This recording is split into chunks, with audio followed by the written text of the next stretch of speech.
Hello everyone. Today we are going to study elimination reaction. In haloalkane and haloarine, this topic is given as dehydrohalogenation reaction. As the name itself indicates, dehydrohalogenation means loss of both hydrogen as well as halogen. Okay, now in substitution reaction we have seen that whenever we react alkyl halide, for example, suppose if this one is alkyl halide with nucleophile, then substitution takes place, means this X is replaced by Nu and X minus is released. This was the reaction. If this is SN2 pathway, then bond breaking and bond formation will take place simultaneously, and the rate expression will be R equals to concentration of substrate into concentration of reagent. Our rate expression will be R is equals to K, rate constant, concentration of substrate as well as concentration of reagent. But now here question arises that B minus can also behave as nucleophile. It is electron rich. You can see B minus has negative charge. So when a nucleophile will cause substitution and when nucleophile will cause elimination is a real question. For example, now if we see the condition that our most common reaction is, suppose this one is our nucleophile and we are using aqueous NaOH. When we use aqueous NaOH, we know that NaOH will undergo dissociation inside the water and there will be generation of hydroxide ion. OH negative ion will generate. We know that this OH negative ion is very small nucleophile. It can easily approach to the carbon atom and can give substitution product. But what if this nucleophile is bulky? The size of this nucleophile is very large.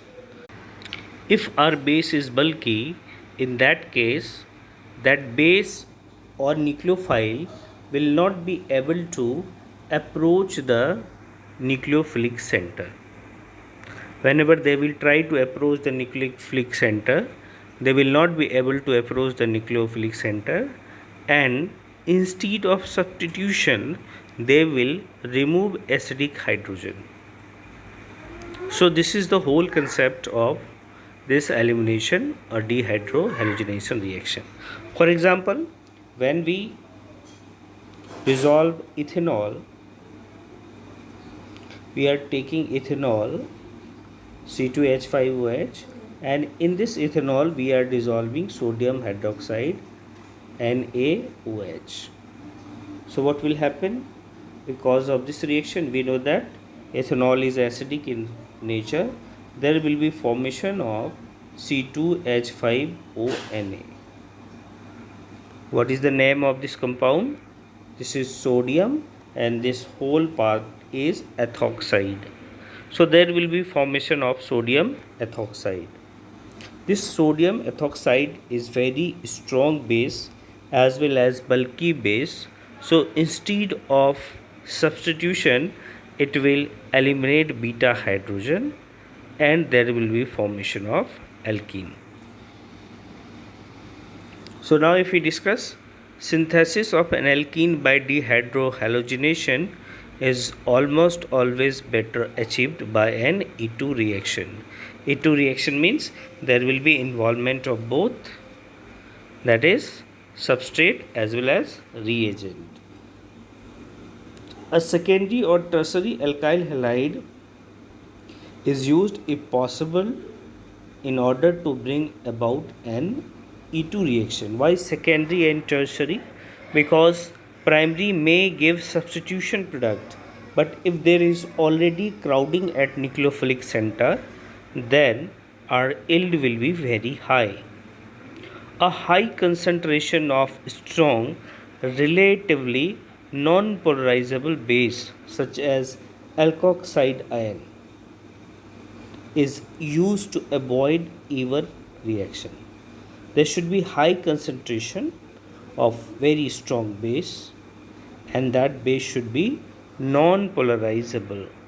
A relatively polar solvent such as alcohol is employed. So this was all about E2 reaction. Now we come to the Jet-Sep rule. Jet-Sep rule says that in elimination reaction or in dehydrohalogenation reaction, if more than two types of alkenes are produced, then major alkene will be those which is more substituted.